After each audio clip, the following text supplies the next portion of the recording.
Hey everyone, Adam here. I'm really excited to be with you here today, and I really want to talk with you about how and when to scale your business. And one of the most difficult transitions in a business is from doing everything yourself to either outsourcing, having a freelancer, or hiring someone to do something for you in your business. So I really want to break down what you need to do to be able to grow sustainably your business, and to make sure that you're doing it in a way that when you bring someone in or you're hiring someone or you're outsourcing it, you're not reducing your quality, you're not changing how you do things, you're making sure that you're just reinforcing it. Today in this video, what I want to talk about is standard operating procedure. So what are you doing for every client, for every project, for this type of project or that type of project? So in the case of our company, what we do, we have a few different products and services that we work through.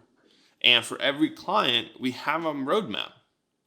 And we pull into that roadmap from our standard operating procedure of how we're doing things per each client. One of the things you have to first start by is detail every single step of the process. No matter how mundane, no matter how small, you need to make sure you're getting everything you need, everything that you do, into one document. Now, you can trim that down, you can clean that up, you can simplify it later, but you need to do everything there so you can see how your current processes are working and your current systems and what you have in place. Because this will highlight gaps, this will highlight redundancies, and this will also highlight things that you really don't understand of what you're really doing, and you're kind of changing it or making it up as you go.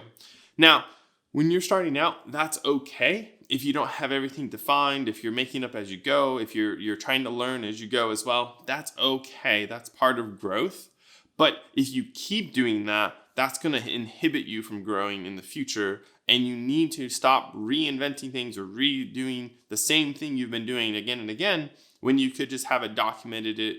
You could have documented it, you could have had it very clear, and you could have just moved on and been able to use that mental energy for other things. Part of this is making sure that you're giving a reason and purpose behind each of the processes or the general system that you have in place.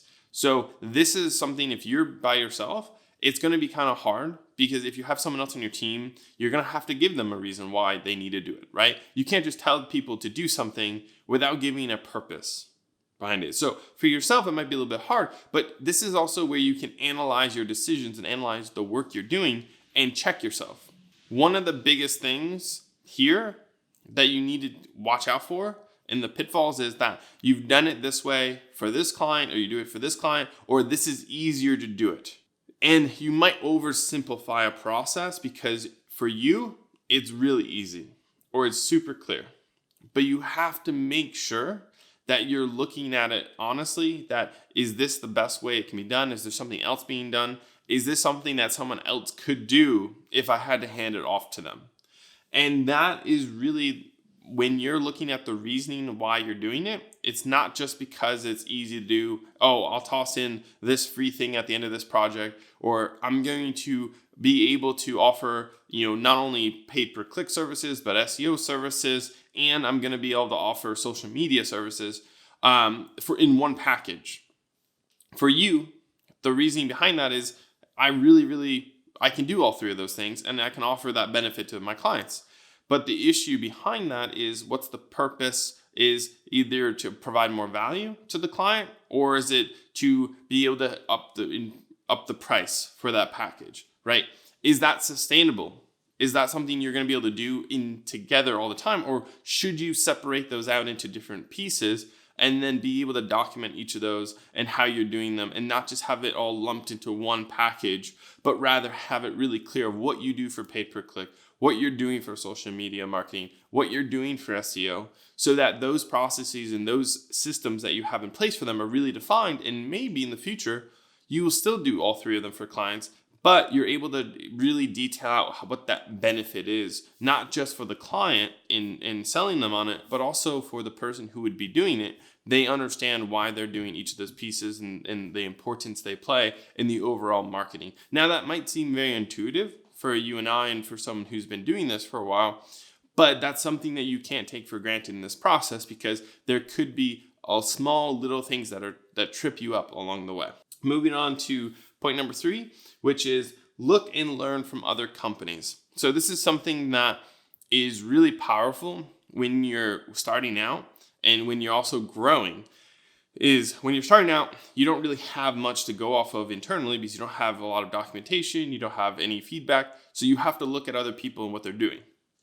Totally fine. I would not recommend doing it one for one. I would definitely recommend learning what works and what doesn't, but also just take inspiration from it and do it yourself. Put your own spin on it. Make sure it's unique and organic to you in your own way, but you don't have to reinvent a process or system that works, right? And one of the best practices of this is being able to understand, how you're doing QA, right? Quality assurance. There's a lot of documentation out there, a checklist of making sure things are done properly. Did you do this? Did you do that? Take that as a guide and build your own off of that. And then you're able to make sure maybe you add an additional layer of QA to make sure your quality is that much higher and that much better than other people, right? That will set you apart. So something to keep in mind there. And then as you're growing as a business, you're going to encounter new issues and new standards that you're going to have to raise. And sometimes there's no precedent in the organization for that. So you're going to have to go outside and find, okay, when we were a 5-person company, this worked really well, but now we're a 20-person company, or maybe you have outsourced to 3 different vendors and you have like 4 different things happening at the same time. Your current processes are not flexible enough, or they're not applicable to that situation, and you have to reinvent them. You have to go out and find new ways of doing things that account for the new standard operating environment. So one of the things that you have to keep in mind as you're working through the standard operating procedure document is it's a living document. The last point is a really, really good example for that, is that you're going to outgrow it. And you have to kind of go back and take a look at it and see what's working, what's not working, and where's the dysfunction happening. Or maybe there's new processes or new services or different gaps that you've had as you've grown along the way. And you have to start filling in those gaps. You have to start clarifying. You have to start making sure your processes are still working. And if you don't continually and religiously do that, you're not going to keep growing at the rate you can. And as soon as you hit one road bump in the road and people have to fall back to a process, it could end badly. And that's not something you want to have to go through. And you don't want to have a project drag on. You don't want to have people leave the company because there were unclear standards or processes. So just kind of doing a wrap up here for this video and review it is, I want to make sure that you're detailing every step of the process, right? Write down everything.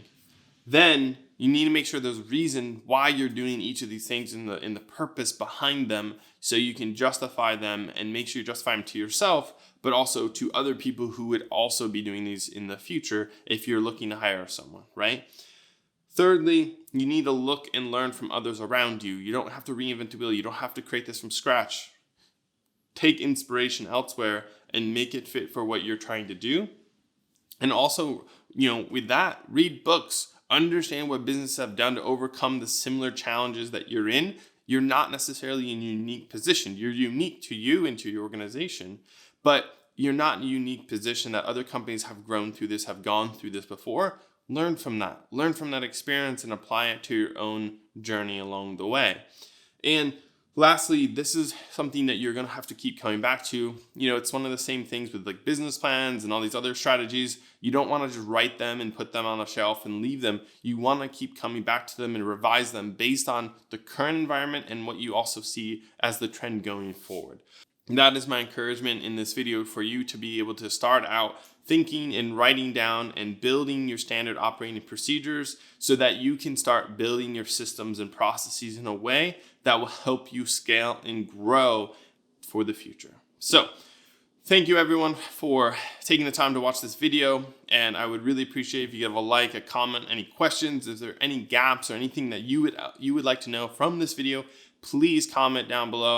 I would be love to respond to it, and even potentially have a 1-hour consultation where we just can kind of talk through where you're at and I can offer advice and support you as you're growing your business and what you can do to prep yourself for success. So with that, don't forget to grow as you go.